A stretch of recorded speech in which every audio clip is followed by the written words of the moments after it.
Health IQ Podcast, Episode 19, Conquer the Aisles, your guide to navigating the grocery store.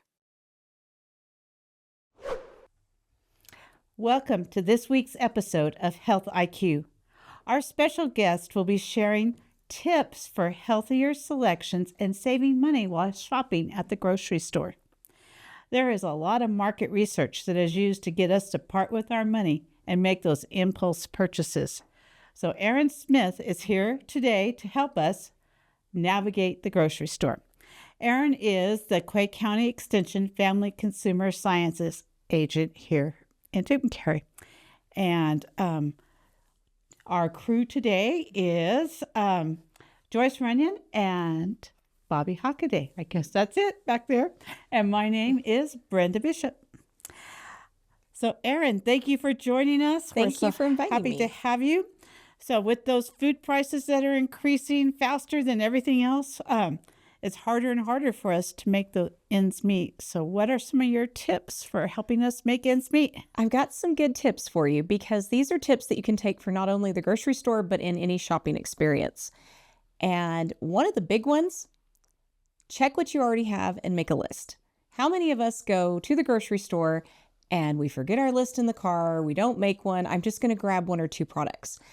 Make sure you're checking because you don't need to bring home 3 loaves of bread and realize, oh, I've already got 2 in the cabinet.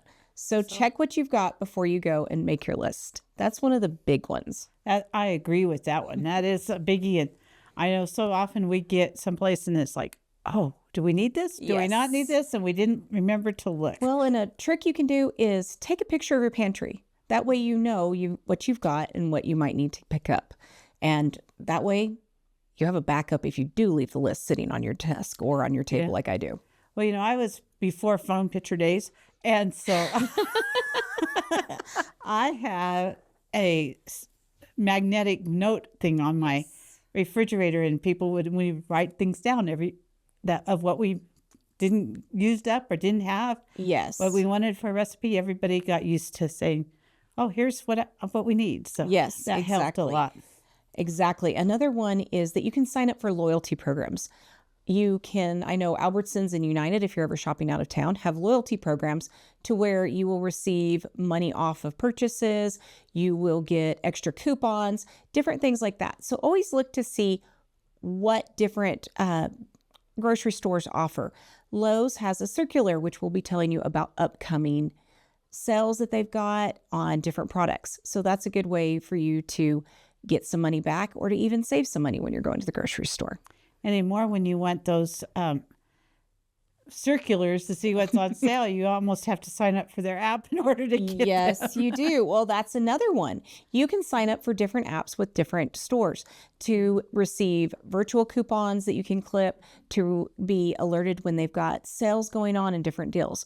So keeping up with what's going on at your local grocery store is a great way to find out when you're going to be able to purchase some of your favorite items on sale.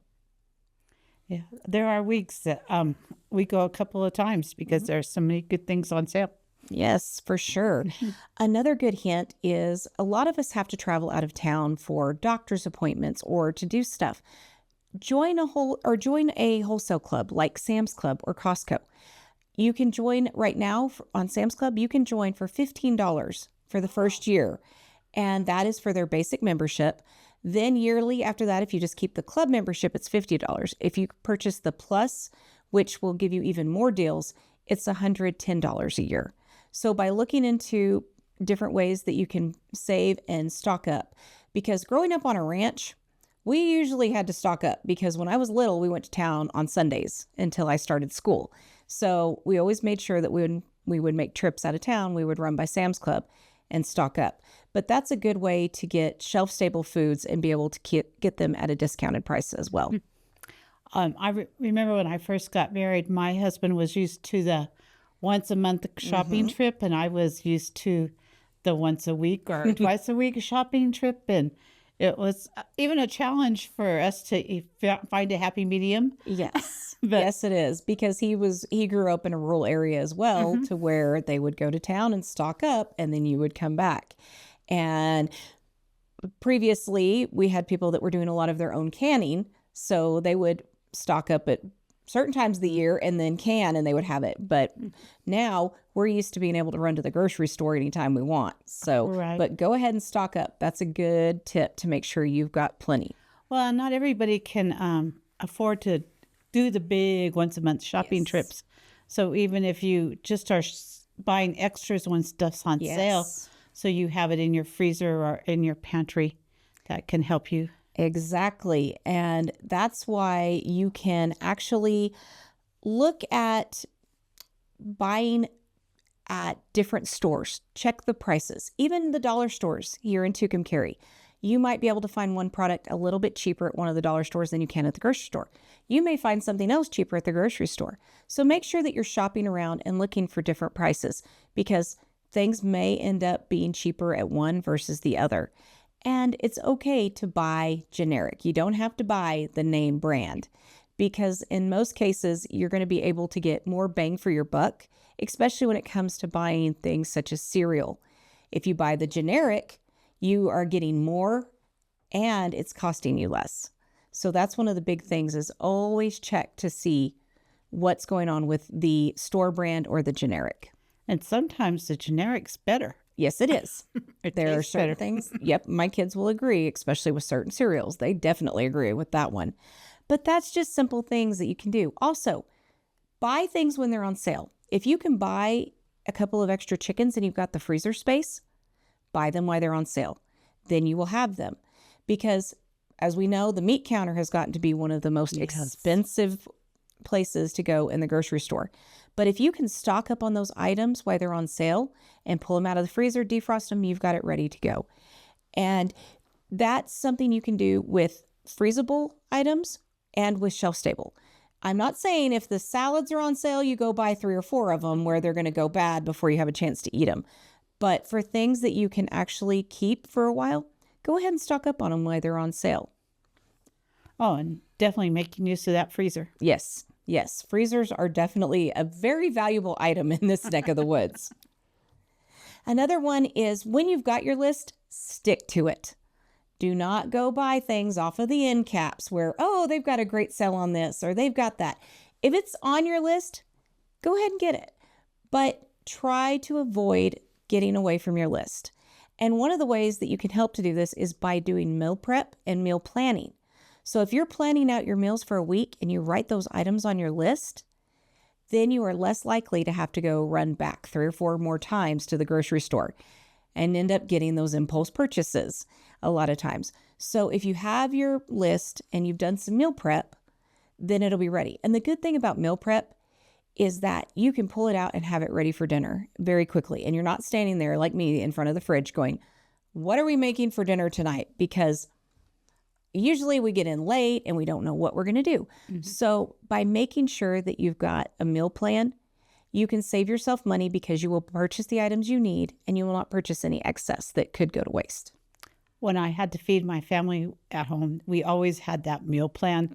They always knew what was coming up for whatever meal, so they wouldn't eat the food ahead of time. Yes, please don't eat the ingredients ahead of time. That's another one. But that's one way that you can save some money and make it easier on yourself, especially with everybody working and with summer coming up where people are spending more time outside. If they've got those meal prep or meal plans prepped, they're ready to go. Yes. Another one could be avoid buying prepackaged items.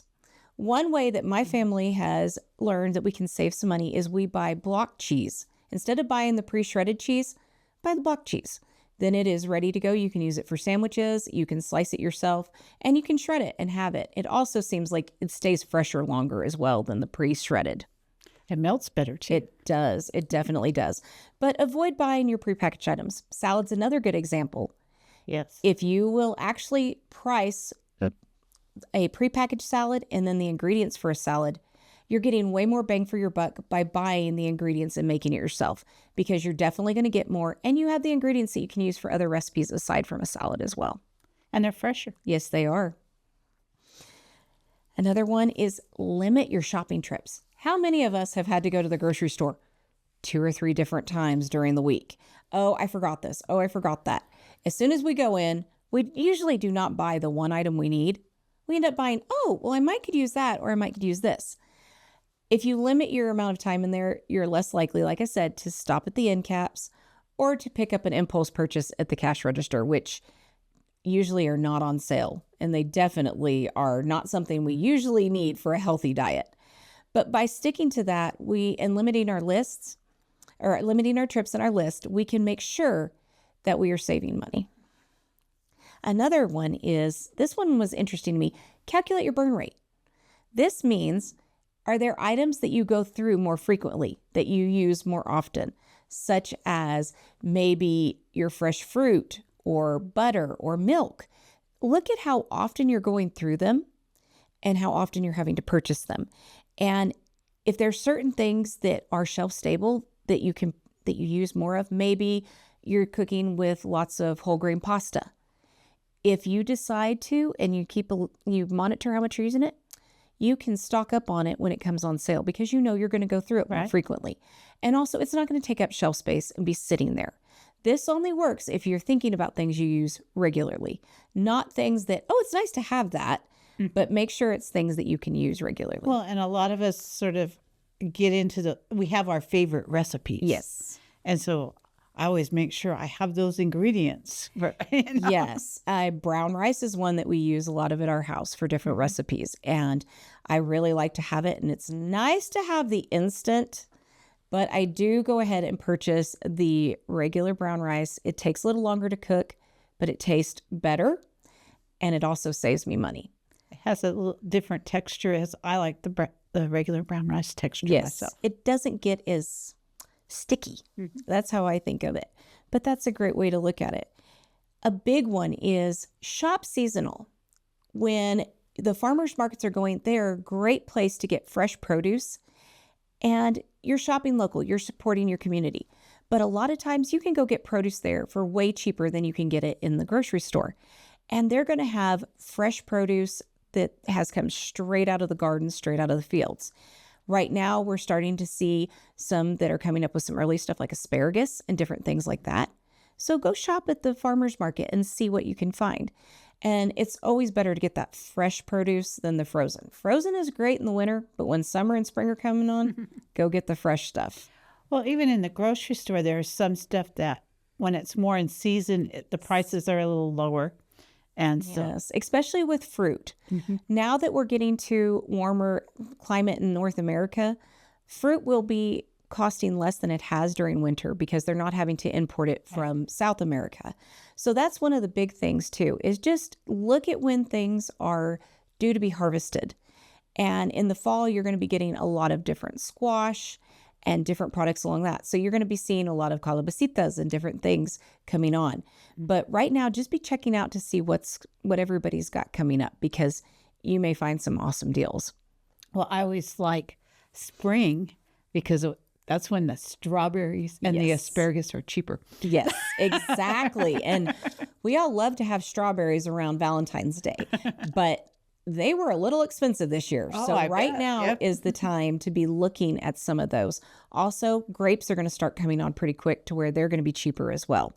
And different salads and peppers. So be looking because it's fixing to be time to be able to get all of that fresh produce. So another one, don't be scared of expiration dates. We've all gotten so used to looking at expiration dates on different things. And one of the ones that always cracks me up is in our house, we go through a lot of milk. My kiddos love milk and we just go through a lot of it. And my son was really worried. He said, "Mom, the expiration date said it expired yesterday." And I said, "Well, did you look at it? Did you smell it?" And he goes, "No, but it said it's expired." I said, "Bud, usually milk will last up to a week after its expiration date." The main thing with this is you need to see if its appearance has changed, if its consistency has changed, especially if its smell has changed. If you can smell that the smell is not what you're expecting, it's probably not safe to eat. But otherwise, you're usually safe to consume those products, especially for shelf-stable ones such as pasta, canned items, different things like that. You're going to be okay as long as you open it up, the consistency is correct, and you don't get a funky odor. If you get the funky odor, it's probably smart to go ahead and get rid of it. Well, and a lot of those don't have used by, they have best buy. Yes, they do. And that is confusing to people. It is. And Best Buy, a lot of times, what that means is that it's just saying that that's when the grocery store needs to sell it so that they get the maximum freshness off of it. But you can purchase different things later.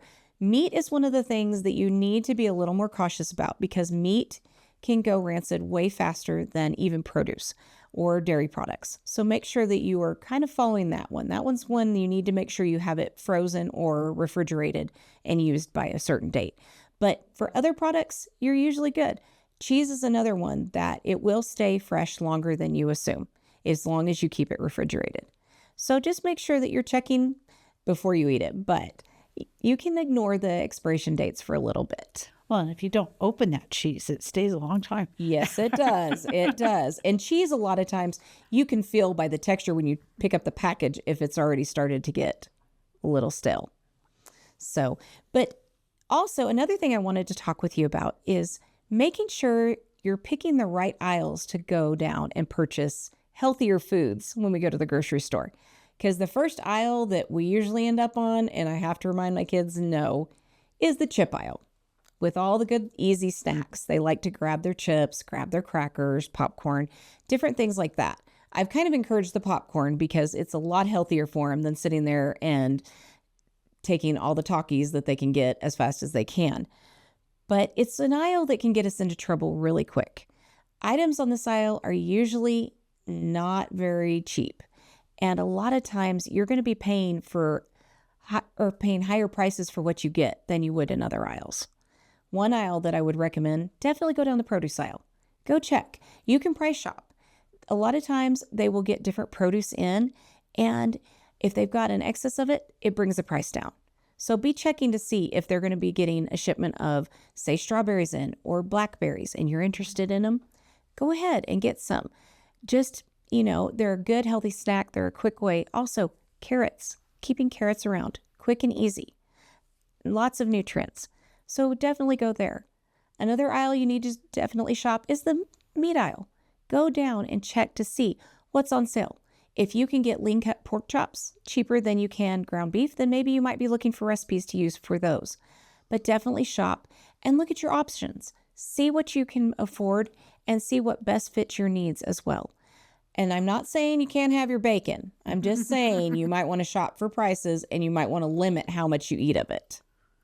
Well, nutritionally wise, for the dollar, you're probably not getting a lot in bacon. No, you're not. You're getting a lot of flavor, but not a lot of nutritional value. Whereas if you do go to a lean pork chop, you're going to be getting a lot more nutrition and a lot more bang for your buck as well. But those are the majority of mine that I've got. And one of the things is, do not start at one end and work your way to the other end. I've discovered this is a way where you're picking up a whole lot more products you don't desperately need, and you're costing yourself more money.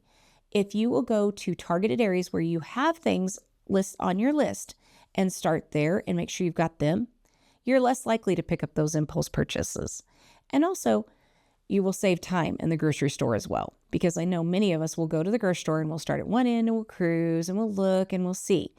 That's great to help get an idea of where the sales are, but it can also end up costing you a lot of money. Okay. So you've mentioned end caps several times, and it makes me think about, husband always says, oh, it's on sale because it's here. And I look at him, I look at the price, I'm like, that's not a sale price. No. I think people need to realize that that's targeted to make you buy, but it's not always a sale. Exactly. And another place that they do this is if you will look at the middle shelves where a lot of the more popular products are, they're specifically placed there because then it draws your attention. A lot of times, if you will think about it, the majority of your store products or your generic products are usually on the lower shelves or higher up where they're out of your line of sight. They do this strategically because a lot of those companies are paying for advertising because they know they're going to catch your attention. Oh, I'll get this. But make sure you're looking at the lower shelves and that top shelf as well, because you could be saving yourself a lot of money. Okay. So what about time of day? Is there a better time of day to shop? for I groceries? actually, one of the better times to go look is in the middle of the day. You're not as rushed. There's not as many people in there. You have time to get what you need and not feel pressured because you can actually go and say, all right, and you can price check in the meat counter. You can go in and you can look at the dairy section and see if there's anything on sale. Go then, and you're going to be less pressured to buy more. We all end up going after work, and it is chaotic. It's crazy. We're waiting in line, and the longer I stand in line, the hungrier I get. And if I go to the grocery store hungry, then I'm purchasing things that are not only expensive, but they're not as nutritious. A lot of times they'll be right by the cash register and you're like, oh, I can grab one of those and I can snack on it on my way home. If we go when the grocery stores are less crowded, we're less likely to make those impulse purchases.